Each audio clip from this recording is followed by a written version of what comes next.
Hey everyone, Doug here with Rick Davis again. Davis Can Help. Subscribe to our YouTube channel. Lots of great information. Today we're talking about where we're at. You've been through these cycles, Rick. What do we got? What's happening right now? You've been through this before. Well, we had a lot of information that was coming down the tube, including scarcity of product, everybody thinking they had to buy now. Prices went up dramatically. Everything about it was a boom, and then everybody's locked with their mask at home with the COVID.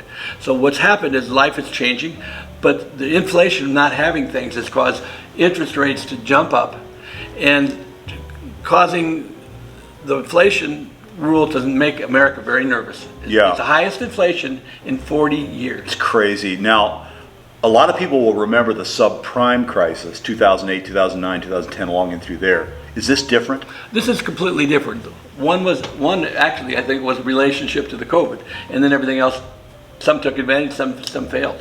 But what happened with that was basically a financial coup being done by the powers that be way up in the world that were making the same money 4 times, and the value wasn't there, the risk of making it, and you'd have a 2-year fix and then 28 years, the rest of your loan would go up 4 to 5% sometimes. So that wasn't real. The property wasn't real. Now the property is the most valuable it's been in America in a long, long time. A lot of equity in property.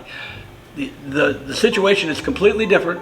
One was man-made, one was made by nature. Yeah, some of those stories that came out of there are epic. Anyway, inflation and interest rates, what's the relationship? Inflation drives the interest rates. They're controlled to try to get it back down. So with the high inflation that we have now, it reminds me personally of my parents getting an interest loan at 19.5% and 89, 90. Then it started to go down and they had arms and the other things. So inflation is controlled by the cost of 10-year money in most cases. Now they've adapted so that there's different products out there and it's a much faster cycle. I think it's internet, I don't know what it is, but people know where they're at very quickly and they go to buy their bread and it's more money very quickly. So it goes all the way down to the housewife going to buy or the lady going to get her food, as it does to go buy gasoline at the tank right now. Yeah, and I know these things are all cyclical.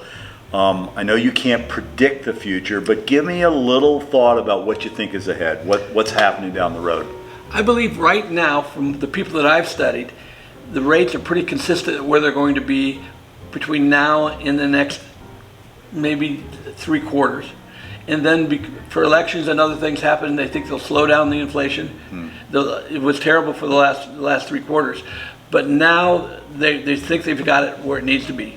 So houses, if you can afford one, with the rate it's at now, then get a trusted advisor to figure out which is the best program for you. Because there's some good programs out there that help you avoid some of the pitfalls of buying a house or selling a house right now. Interesting that you say that. So it's not a one-size-fits-all. You've got to have a trusted advisor on this that knows. You need someone that has the ability to show you both ways. I'm never going to tell somebody which one to do unless they ask me, but I'm going to give them 4 programs. So, and that's when you know that you have some history of people trusting you're going to make the best decision for them on buying or selling. Well, I'm excited about this. Hey, we're hopeful about the future. Come and see us. Subscribe to our channel. Davis Can Help. Thank you.